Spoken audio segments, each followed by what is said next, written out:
Du coup, aujourd'hui, l'idée, c'est qu'on parle un peu de notre parcours qu'on a en commun, ce qui s'est passé avant, ce qui se passe aujourd'hui. Mais dans un premier temps, du coup, est-ce que tu pourrais te présenter pour le coach ou l'entreprise qui nous regarde? Oui, donc je m'appelle Sabine Escudero. Je suis entrepreneur depuis 2018 et à plein temps depuis 2020, en juillet 2020 exactement. J'exerce le magnifique métier de vie. J'accompagne particulièrement les parents d'ados et les ados à passer l'étape de l'adolescence qui n'est pas souvent facile, voilà, avec des liens qui parfois qui se distendent, des parents aussi que j'accompagne parce que c'est pas évident pour eux non plus. Alors pour les ados, c'est pas évident, mais pour les parents non plus. Parce qu'ils passent souvent d'enfants complices avec qui ça rigole à la maison, hein, je claque les portes. Donc j'ai un accompagnement pour eux et puis j'accompagne aussi les femmes pour aller encore plus loin dans leur émancipation, leurs besoins, l'affirmation de soi, la légitimité, que ce soit au niveau perso que professionnel. Voilà. Ok. Ok, ok, bah, c'est super. Et depuis combien de temps tu t'es lancé dans le coaching? Et pourquoi les parents d'ados notamment et les femmes? Alors, avant, j'étais dans les ressources humaines, donc j'étais quand même déjà dans l'humain, j'ai toujours été dans l'humain. Depuis 2014, j'ai commencé à me former à différentes choses, à des outils de coaching, mais en réalité, j'avais pas du tout de stratégie sur ce point-là à l'époque. J'allais là où mon cœur me disait d'aller. Donc, j'ai appris des techniques comme la programmation neurolinguistique, l'énéagramme, l'analyse transactionnelle, enfin bref. Et en 2018, j'ai commencé à avoir des collègues de travail qui m'ont demandé en fait d'accompagner leurs ados. Et j'adorais ça, hein. Et puis, de fil en aiguille, une, deux, trois, 10, jusqu'à ce qu'il y en ait une qui me dise combien je te dois. Et là, je me suis dit, tiens, on peut en vivre de ça. Mhm. Et donc, comme je me sentais toujours pas légitime malgré mes nombreuses formations, j'ai fait une certification de coach. Donc en 2018-19, quelque chose comme ça. Au départ, j'ai ouvert une micro-entreprise, mais j'étais toujours salariée et j'étais à temps partiel et ça suffisait pas pour déployer mon entreprise. Donc j'en suis partie de ce poste en salarié en juillet 2020. Et pour répondre encore plus précisément à ta question, Souleymane, pourquoi les ados? Eh bien, parce que moi-même, en tant que maman, j'ai traversé un passage difficile avec mon fils. Et comme je disais tout à l'heure, ben, je suis passée parce que j'étais seule avec lui, donc d'une complicité extrême, puisque même on pouvait dire qu'on était fusionnels, à vraiment, dès son entrée en sixième, patatras, tout s'est écroulé, ça a été terminé, et je l'ai vraiment très très très mal vécu. Et à l'époque, je me suis fait accompagner, un petit peu plus tard, mais par une coach. Alors, ça n'existait pas trop encore, hein, c'était pas trop encore connu en France, mais j'ai réussi à en choper une qui travaillait sur l'adolescence aussi. Et voilà, on s'est fait accompagner tous les deux. Et ça a été une telle transformation que je crois que à l'intérieur de moi, j'ai eu ça de me dire, parce que ça devait être en 2014-2015, de me dire, ben, moi aussi, à mon tour, je veux transmettre. Et je veux arrêter la souffrance des autres. Voilà. Ok. Et donc là, tu arrives, tu as ce déclic de OK, je vais quitter mon travail, je vais faire 100% le coaching. Comment est arrivé ce déclic? Eh bien, parce que j'adorais ça. Et je voyais que dans mon métier d'avant, j'étais plus nourrie du tout. Parce que moi, je fais des ressources humaines parce qu'il y a le mot humain dedans. Et là, j'étais arrivée à un stade où j'étais tout le temps derrière un ordinateur et je voyais plus trop d'humains. Je faisais plus d'indicateurs, en fait. Et donc, j'étais plus nourrie, j'étais pas bien, j'étais triste. Et jusqu'au jour où il y a eu une réunion où ça a été un peu houleux et très injuste envers moi. Et ça a été la goutte d'eau. Je me suis dit, c'est fini, terminé. Maintenant, j'arrête tout. Et avec le recul, je me dis, je ne sais pas si du courage ou de la folie. Parce que j'avais un très beau poste dans une grande boîte. J'avais la sécurité de l'emploi, j'avais un super salaire. Et je me suis jetée dans le vide. Voilà. Hum. Et, et du coup, quelles ont été les problématiques quand tu t'es lancé, on va dire, dans le vide? Quelles ont été tes premières problématiques en tant que coach, notamment dans l'acquisition et la conversion de clients? Alors, la toute première elle a été rapide, juillet 2020. Donc, il y a eu après le confinement. Moi, j'avais des plans. Alors déjà, ouais, j'ai vraiment mordu l'entrepreneuriat de suite. Ça m'est arrivé, je me suis pris un mur. J'avais pour projet de faire des accompagnements dans un ranch pour accompagner les parents et les ados. Donc, j'ai dû arrêter ce projet. Me former déjà à tout ce qui était marketing digital, les réseaux sociaux. Donc ça a été le premier tremplin, on va dire. Et puis après, effectivement, comment me faire connaître, comment gagner en crédibilité. Donc, je suis allée de coaching aussi en coaching parce que je me suis beaucoup fait coacher, accompagner, j'ai beaucoup lu et voilà, j'ai traversé, on va dire, des périodes plus ou moins difficiles, mais beaucoup de périodes difficiles pendant quand même bien 4 ans. Ok. Et ok, qu'est-ce qui a fait que tu es resté? Parce qu'il y a pas mal de personnes qui tiennent pas 4 ans, tu vois. Au bout de Ouais. 6 mois, ils se disent, bah, Mm. j'abandonne, je retourne dans un métier lambda. Toi, qu'est-ce que tu pourrais dire à un coach qui souhaite se lancer? Euh, Pourquoi continuer, tu vois? Mm. Alors, ouais, c'est une très bonne question. Il y a plusieurs paramètres. Déjà, j'ai travaillé pendant 25 ans. J'avais pu mettre un peu d'argent de côté. Mhm. Donc déjà, j'avais cet aspect-là, l'aspect financier. Alors, je dis pas, avant, je disais, j'avais la chance de, non, j'ai pas eu la chance de, j'ai bossé comme une malade, seule avec mon fils, à faire des heures pas possibles, et j'avais un peu d'argent de côté, ce qui m'a permis de tenir les 4 ans, effectivement, déjà. Et j'avais cette petite voix en moi qui me disait, tiens bon, tiens bon, tiens bon, tiens bon. Et même des proches qui me disaient, mais Sab, il va falloir que tu envisages peut-être quelque chose, de retourner dans le salariat. Au début, quand on me disait ça, carrément, je pleurais, Mhm. tellement c'était horrible pour moi d'envisager ça. Et ce qui est très important à regarder, c'est est-ce qu'on fait ça parce que vraiment c'est quelque chose qui nous porte ou est-ce qu'on court derrière un fantasme? Et Mhm. ça, je crois que c'est une question on doit pas s'éviter parce qu'elle est cruciale. Mhm. Et à quoi on le voit? Je crois qu'on le voit quand on est capable de tout sacrifier pour cette mission. Ok. Et moi, j'ai tout sacrifié. Tout, tout. Mhm. Et en fait, je savais à l'intérieur de moi que ma mission, elle était là et pas ailleurs. Donc, j'ai pas lâché. Mm. Ok.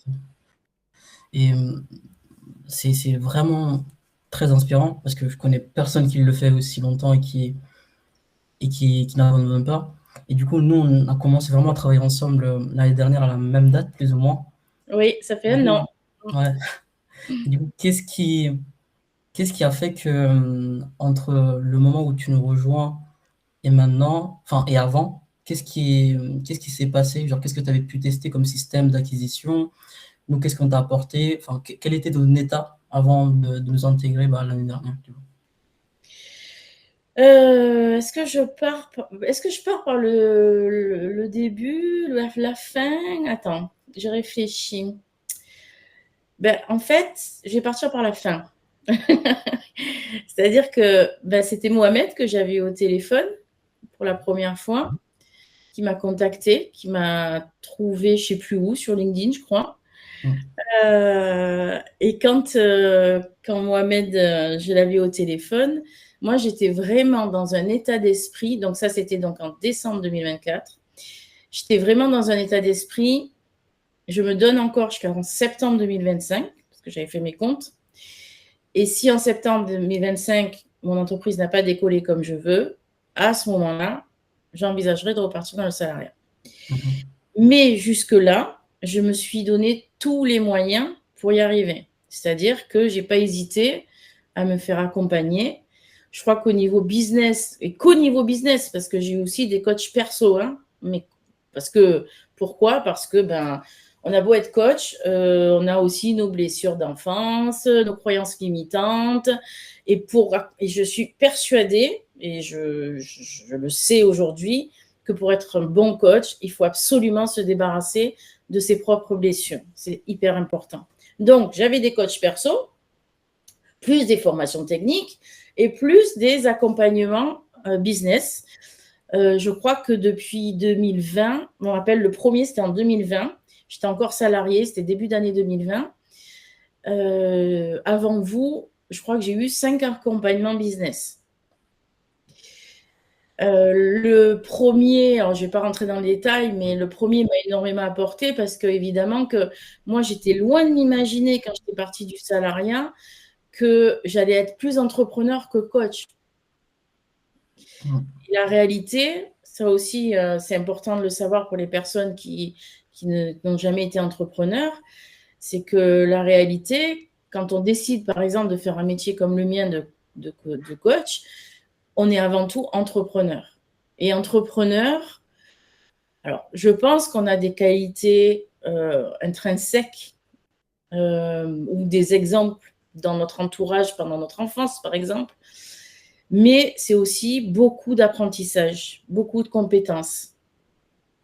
Et ça, j'ai dû les apprendre. Donc, le premier coach m'a appris beaucoup de choses parce en fait, je partais tellement de zéro que, évidemment, qu'il m'a appris énormément de choses. Et puis après, j'ai continué à faire des accompagnements. Alors, je rentrais dans des trucs genre grosses machines canadiennes qui m'ont pas satisfait du tout parce que, en fait, on est un numéro et bon, moi, c'est pas ce qui m'intéressait. Donc, pour revenir à quand j'ai rencontré Mohamed, j'étais encore dans un accompagnement avec quelqu'un qui est très connu sur les réseaux sociaux et qui est très, très bien. Mais pour moi, ça manquait un peu de personnalisation parce que j'étais à un stade un peu intermédiaire. Ni je débutais, ni j'étais un client à un gros chiffre d'affaires. J'étais un peu au milieu, en fait, parce que j'avais pu quand même acquérir beaucoup d'expérience en 4-5 ans. Mais j'avais expérimenté beaucoup de choses. Mais ce qui me manquait, c'était vraiment cette vision de regarder justement, de faire un pas de côté, de regarder tout ce que j'avais fait. Et moi, ce que j'attendais, c'est qu'on me dise, là, tu as mal fait. Enfin, voilà, qu'on me dise là où j'avais fait des erreurs, en fait.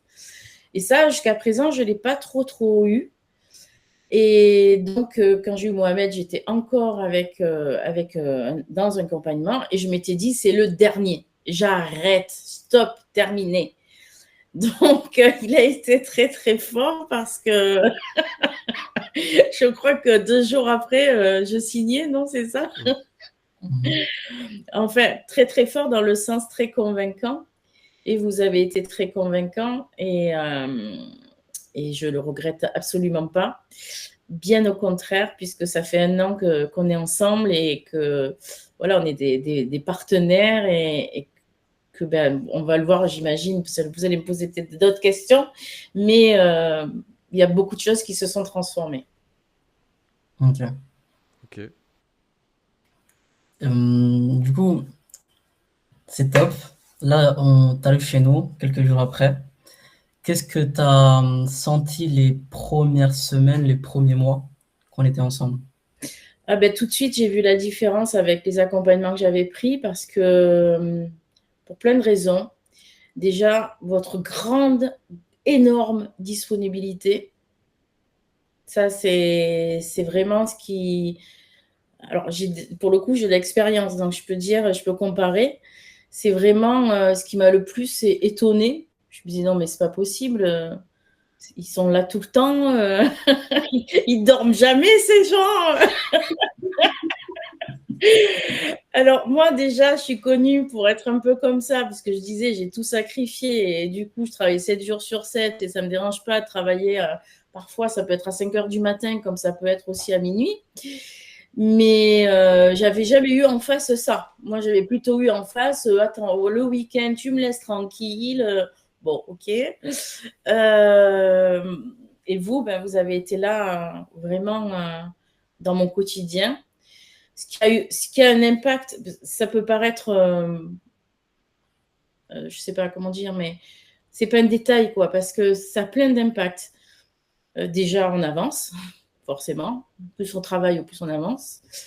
Et puis, et c'est très sécurisant pour moi, ça a été très sécurisant parce que l'entrepreneur, c'est avant tout un homme ou une femme seule.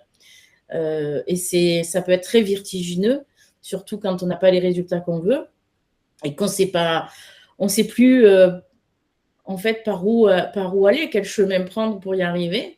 Moi, j'étais de bonne volonté, mais j'essayais pas, enfin mur, j'essayais autre chose, pas, enfin mur, parfois pas des murs, hein, j'ai pas eu que des murs, sinon, mais quand même. Donc il y a ça. Vos compétences hein, aussi, parce que vous êtes pluridisciplinaire, vous avez vraiment des compétences dans tous les domaines, que ce soit le marketing, que ce soit le closing, oui, la vente, que ce soit même en coaching, puisque vous m'avez cassé quelques croyances limitantes aussi au passage. Enfin voilà, vous avez des compétences variées.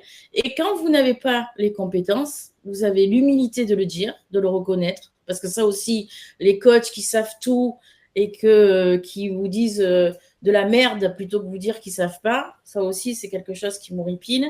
Alors que vous avez cette humilité de dire, bah, tiens, par exemple, dans un domaine juridique, métier pas seul, on va aller se renseigner et vous êtes toujours revenu vers moi avec une solution. Donc, en fait, avec vous, je me sens, il n'y a plus de problème, en fait, il n'y a que des solutions. Et ça, c'est génial et ça m'a donné une confiance incroyable. Ok. Merci beaucoup. Merci beaucoup parce que ça me touche, parce que c'est l'image qu'on essaye à 100% d'incarner. Bah, comme tu le sais, on a très peu de clients et l'objectif, c'est vraiment de travailler main dans la main avec eux. Et c'est top. Et du coup, je sais que au début, c'était pas toujours facile. Durant les premières semaines, les premiers mois, comment tu t'es senti malgré le fait que tout de suite, il n'y a pas eu les résultats qu'on souhaitait? Oui, c'est vrai. Je m'en rappelais plus, tiens, tu vois, comme quoi. Oui. C'est vrai qu'au début, on s'est mis des objectifs un peu ambitieux. Mhm. Bon, moi, j'étais là, waouh, on va faire ça. Et puis finalement, effectivement, tu as raison, Suleiman, on n'a pas atteint nos objectifs. Vous voyez, je dis nous, hein, donc on est vraiment une équipe, quoi. C'est pas, ça n'a rien à voir avec les accompagnements précédents. Mais on n'a jamais baissé les bras et on a toujours trouvé des solutions. Parfois, on a fait, on a défait, on a refait, on a redéfait. Mais moi, c'est pas grave ça. Mais ça, j'ai envie de dire, je crois que c'est la vie de l'entrepreneur. Il faut tester, il faut y aller. Et le seul truc à surtout ne pas faire, c'est de s'arrêter et de se dire, ah ben non, ben voilà, tu vois, ça n'a pas marché. Ben non, ça n'a pas marché. Moi, je connais des coachs qui pensent qu'au bout de 6 mois, elles vont exploser sur Instagram, par exemple. Ben non, moi, ça fait 4 ans que je fais des vidéos tous les jours. Et puis, ben, avant d'exploser, il faut en faire, quoi. Donc j'ai perdu la question, mais Non, mais comment tu... oui, Ouais. donc les débuts, oui, merci. Donc effectivement, au début, c'était pas voilà les résultats voulus, mais c'est pas grave, vous étiez là, et puis vous avez toujours été régulier, parce qu'en un an, j'aurais pu vous voir aussi un peu disparaître, vous démoraliser. Alors on a eu des moments de creux, et vous en avez eu aussi. Mais on a été là pour se le dire, déjà. Ça, c'est très important. Donc, on en a discuté. Et puis, on a dit, bon, ben maintenant, plan d'action, stratégie, qu'est-ce qu'on va mettre en place? On se relève les manches, on y va ensemble. Et voilà, et en fait, depuis un an, c'est ce qui se passe. Et puis voilà, et puis ces derniers mois, c'était c'était plutôt un vent favorable. Non, ça me fait vraiment plaisir. Et surtout, genre, il y a un truc que j'aime bien, c'est que le côté qu'on teste beaucoup, et malgré qu'il y a eu beaucoup de choses qui ont été réitérées, il y a certains coachs ou certaines personnes qui sont dans l'entrepreneuriat qui n'acceptent pas le fait de réitérer suffisamment. Mm. Et t'as parlé d'Instagram, tu as parlé aussi des autres canaux qu'on a testés, mais notamment, tu avais beaucoup de fondations qui étaient déjà là. Tu avais beaucoup de présence sur YouTube, tu avais une présence sur LinkedIn, tu avais une présence sur Instagram. Et au final, on s'est plus mis le focus sur Instagram. Est-ce que tu peux un peu parler des résultats qui ont fait avant-après sur ce canal-là et pourquoi on avait fait même ce choix-là? Ouais, effectivement, on a testé un peu tous les canaux et on continue, hein, et ça s'arrête pas. Mais Instagram, on avait fait focus. On s'est dit à un moment donné, bon, ben, on va partir sur Insta et on va voir ce que ça donne en mettant le paquet dessus. Et ben, le résultat était là puisque j'ai fait x5 en termes de nombre de followers en peu de temps, quoi. Depuis, ben, je crois que ça s'est déployé cet été au mois d'août. C'est ça, exactement. Voilà. Et donc, ben, j'ai multiplié par 5 le nombre de personnes qui me suivent. Donc, c'est plutôt chouette. Mm. Mm. Et même les contacts, est-ce que tu as vu une évolution aussi à ce niveau-là en termes de prise de rendez-vous? Oui, ah bah, oui, complètement. En termes de prise de rendez-vous, avant de vous rencontrer, je devais être à deux prises de contact par mois à peu près. Et maintenant, on est facilement à minimum 2 par semaine. Et encore minimum, c'est quand je fous rien. Quand je dis je fous rien, je fous jamais rien, mais je veux dire quand je fais pas focus sur ça. Voilà. Et puis surtout, première fois que ça m'est arrivé dans ma vie d'entrepreneur, avant de vous rencontrer, j'avais vraiment toujours cette impression de forcing, de forcer, d'aller chercher, alors que là, ben, aujourd'hui, c'est plus fluide. Alors, je dis pas que tout est gagné, voilà, mais en attendant, j'ai des personnes qui rentrent en contact avec moi et c'est plutôt plaisant parce que pourquoi c'est plaisant? Parce que d'abord, moi, aller chercher, aller closer, aller faire machin, c'est pas mon métier d'origine. Et je suis pas forcément à l'aise, même si maintenant je suis devenue quand même un peu plus compétente grâce à vous. Mais ça me permet surtout de faire mon vrai métier parce qu'au moins je passe du temps à faire ça, au plus je peux accompagner des gens. C'est quand même l'essence de ce que je voulais faire. Mm. Du coup, Et du coup, la période de septembre jusqu'à maintenant, quels étaient les systèmes qu'on avait testés qui ont pas fonctionné comme ce qu'on avait prévu? Et du coup, le nouveau système qui a été mis en place, comment tu pourrais me dire un peu la Ben, transition un peu? si je peux résumer, je dirais qu'on avait testé la VSL.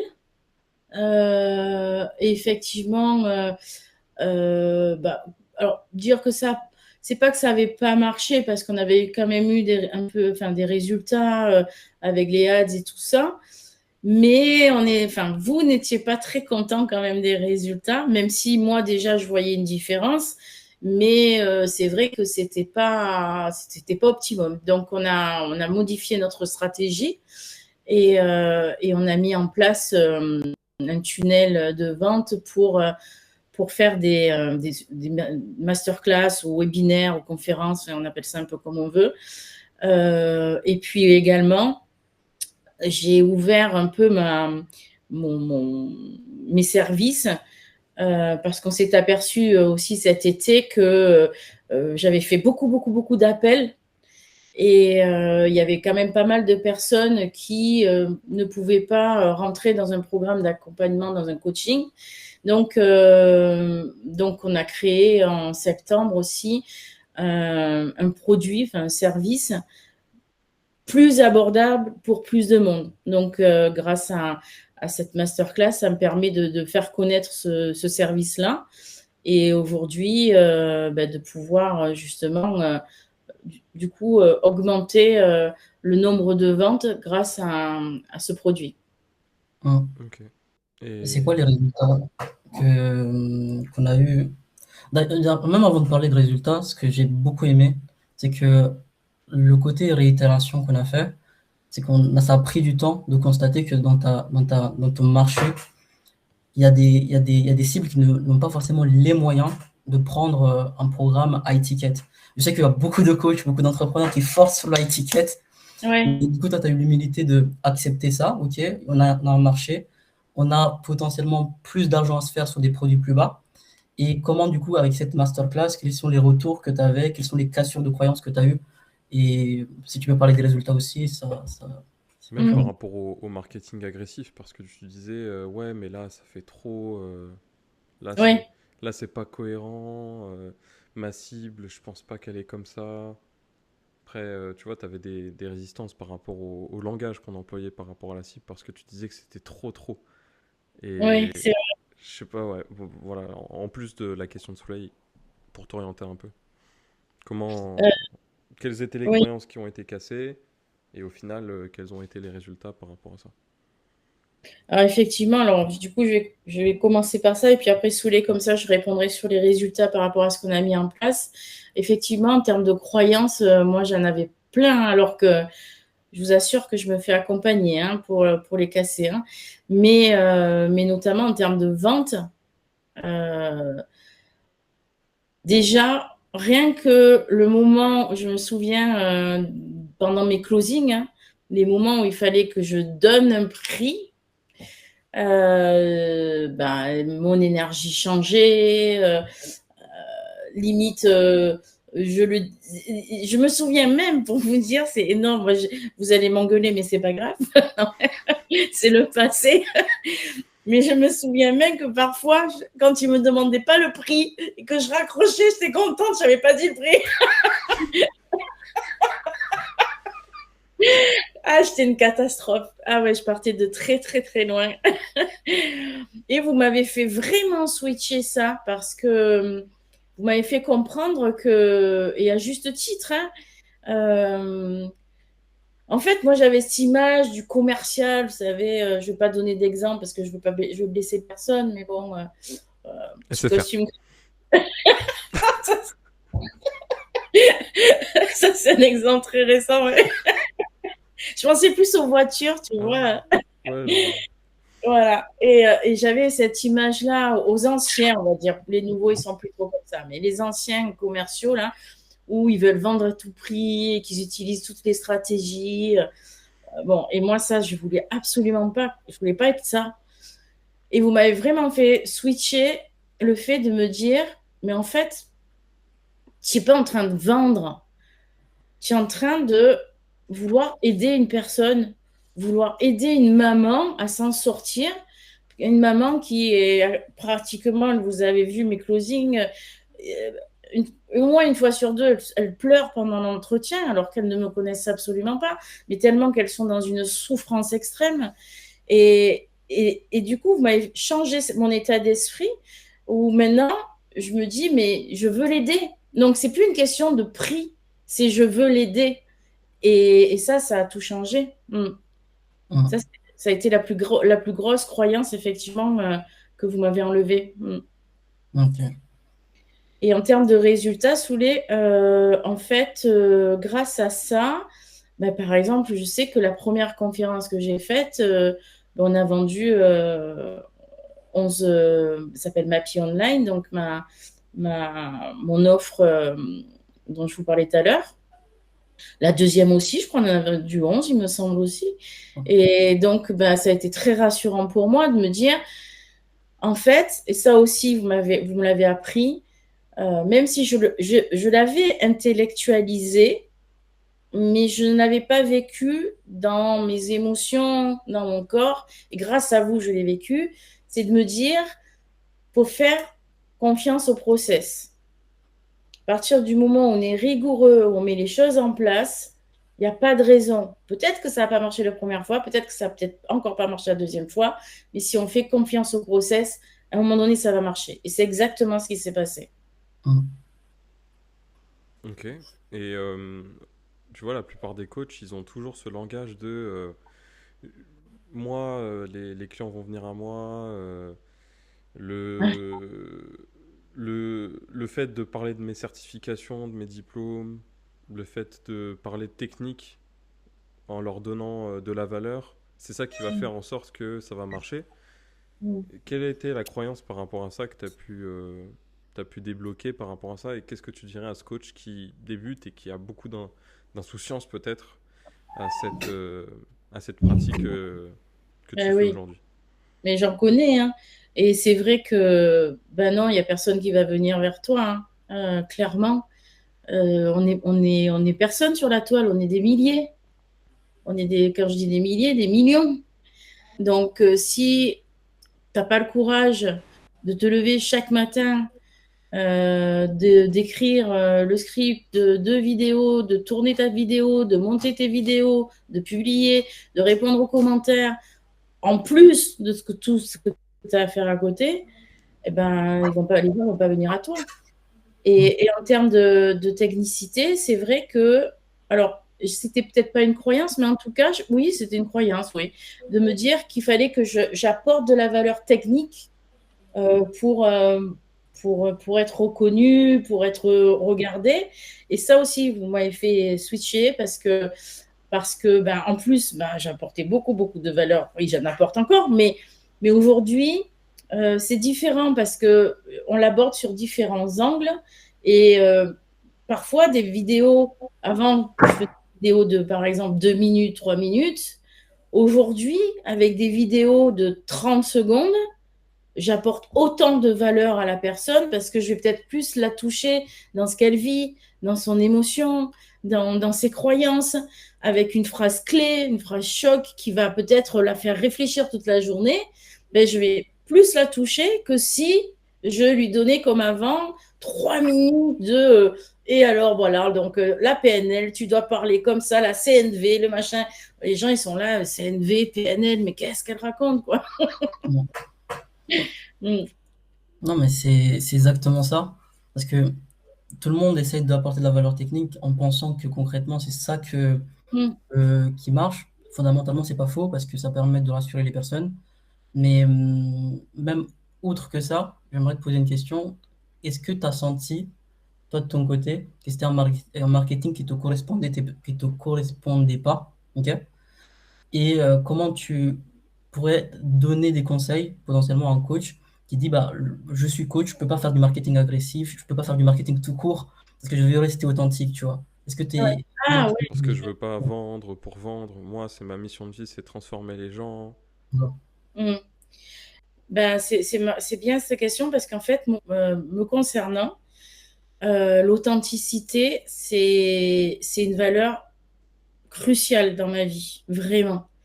Et d'ailleurs, la preuve en est, c'est que je me suis payé un coach que pour ça, juste Mhm. avant vous, personnellement.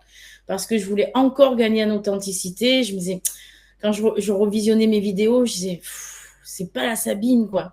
C'est pas encore vraiment la Sabine. Et moi, je veux vraiment que les gens sentent qui je suis vraiment. Pourquoi? Pas parce que j'ai un ego démesuré, hein, mais parce Un que, peu. Non, je rigole.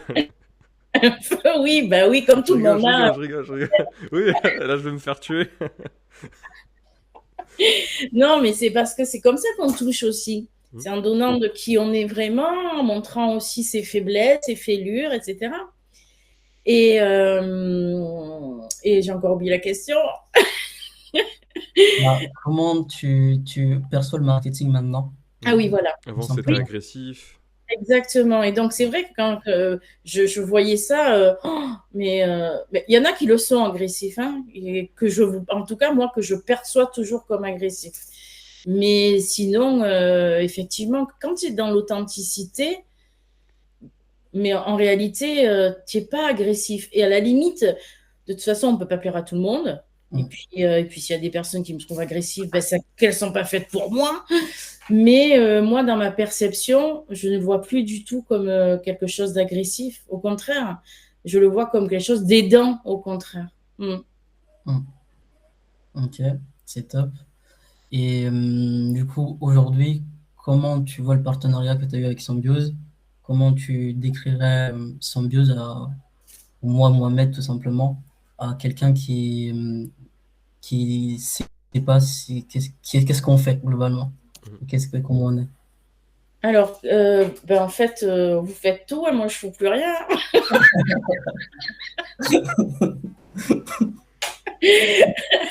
Non, mais en fait, ce que j'ai dit peut-être en question, mais c'est vrai que c'est pas un accompagnement commun. Mm. Pour moi, c'est un accompagnement atypique dans le sens où on est plus partenaire en fait que vous n'êtes pas. Je vous vois pas du tout comme les consultants qui viennent auditer et puis qui repartent chez eux. En fait, non, parce qu'on est déjà on est en permanence connecté. Vous répondez toujours à mes messages et sur tous les sujets. Donc, que ce soit la partie en amont, création de contenu, création de publicité, que ce soit le setting, c'est-à-dire parler aux gens sur les réseaux sociaux, la partie closing, la partie offre aussi. Euh, il y a tout ça et j'en oublie parce qu'en fait, vous êtes là sur tous les sujets. Et puis, chaque fois qu'il y a une problématique, on rencontre qu'on rencontre même juridiques, vous m'avez aidé sur des problèmes juridiques, aussi parfois, il y a bon, j'ai quand même beaucoup de commentaires très très gentils, je dois avoir, je pense 95% de commentaires de gens très très très gentils, mais parfois bon, il y a toujours des cassos. Non, je rigole. Des gens Albert de 59 ans. Et là, je dis mais comment, qu'est-ce que je lui dis moi, ce petit gars là? Et donc, vous me donnez votre avis et puis on échangeait. Et ce que j'adore, c'est que on est un peu pareil, c'est-à-dire que on est très professionnel. Je me mets dedans, pardon, mais bon, en toute humilité. Mais je sais que je suis une bosseuse. J'aime apprendre. Et vous aimez partager, vous aimez transmettre. Vous faites jamais de rétention d'informations. Vous êtes très généreux. Vous donnez tout ce que vous savez. Et quand j'arrive avec un sujet où, par exemple, vous savez, vous n'êtes pas encore expert, allez, vous allez prendre des consultants de votre côté pour vous améliorer, vous allez faire des formations pour vous améliorer. Donc, il y a toute cette partie-là, compétence, qui est extraordinaire chez vous. Et puis, en même temps, on rit beaucoup. Et parce que, heureusement, parce que sinon, le métier d'entrepreneur, il est tellement difficile, tellement compliqué, que si on n'a pas cette soupape aussi de légèreté, je pense qu'on tiendrait pas, quoi. Mm. Mm. Et Non, aujourd'hui, ça- par rapport à avant, est-ce que c'est un peu plus prévisible, la partie revenu, la partie système d'acquisition? Est-ce que tu sens que c'est beaucoup plus soulageant de se dire qu'il y a un système, que tu cliques sur un bouton et que là, tu as des Mm. prospects qui viennent, tu as ton travail à faire au niveau du webinaire et après des ventes? Comment Mais tu te sens par rapport à ça? alors, c'est rigolo parce que je vous disais en introduction, je m'étais donné jusqu'au mois de septembre pour prendre une décision. On m'a écouté là-haut. C'est réel! Réel. Et à partir de septembre, j'ai le chiffre d'affaires qui a été multiplié fois 5, fois, même une fois 8. Donc, énorme, quoi. Donc, encore une fois, moi, je suis très prudente. Je suis une personne très prudente, donc je ne crie pas victoire. Mais quand même, donc depuis 5 mois, 4 mois, il y a quand même une stabilité qui est faite, avec un chiffre d'affaires qui augmente et qui a bien augmenté, surtout par rapport à l'année dernière, qui a été une année très, très difficile au niveau du chiffre d'affaires. Et aujourd'hui, je suis confiante, je suis beaucoup plus sereine, du coup encore plus déterminée.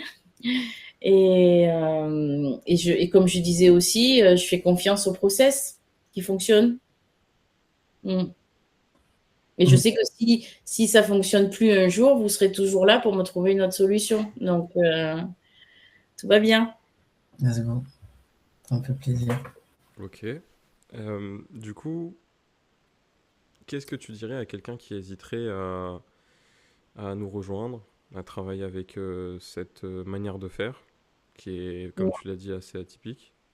Mhm. Qu'est-ce que tu dirais à quelqu'un qui hésiterait ou à la Sabine que tu étais avant, en Ouais. décembre, où tu avais encore ces blocages-là, ces croyances limitantes? Maintenant, en prenant du recul, tu lui dirais quoi à cette Sabine? Alors, déjà, cette Sabine, elle avait quand même pas peur des réseaux sociaux, quand même. Parce que je dis ça parce que je connais des coachs qui me disent ah, moi non, je veux pas publier, je veux pas mettre de vidéos comme tu fais. Bon, faut quand même, voilà, pas avoir peur de ça quand même, au départ. Faut être bosseur aussi, parce que vous faites bosser, quoi. Hein. Donc, non, mais c'est important. Il C'est faut être vrai, hein? déterminé, bosseur. Il ne faut pas avoir peur d'être sur les réseaux sociaux. Donc, si on a déjà ce postulat au départ, mais alors n'hésitez pas 2 secondes et arrêtez de perdre votre temps avec des programmes qui coûtent parfois très cher et qui ne sont pas personnalisés surtout. Alors, je ne dis pas que les méthodes ne sont pas bonnes, hein, parce qu'il y en a certains qui sont très très bons, mais pas tous, mais il y en a qui sont très très bons et qui apportent de très bonnes méthodes. J'ai appris beaucoup, mais c'est pas personnalisé comme vous le faites vous. Moi, j'ai l'impression que vous êtes dans mon salon en permanence, quoi. Ouais, ouais. Ça me fait plaisir. Ok. Pour moi, j'ai pas d'autres questions. Je sais pas si tu en as d'autres, toi, de ton côté. Non. Ok. Non, Un j'ai petit pas mot de d'autres la fin, questions. Sabine, pour nos... Le petit mot de la fin, moi je suis heureuse de vous avoir rencontré, je suis heureuse d'avoir dit oui à Mohamed en décembre 2024, je suis heureuse qu'on ait ce partenariat tous les trois. Euh, voilà, j'ai envie de dire aux gens aussi que si on attend de plus trembler pour agir, en fait, on va rester sur le quai et on va regarder les autres partir. Ça arrive souvent de se tromper de train, mais voilà, il faut rester fort, même si on tombe, il faut se ramasser, faut rebondir et prendre le train et choisir ses bons compagnons de route. Et je suis contente d'avoir choisi mes bons compagnons de route. Let's go. Ça me fait plaisir. Merci pour ce témoignage, Sabine, ça me fait plaisir. Avec plaisir. Merci Sabine, merci beaucoup Merci. pour ce témoignage. Merci.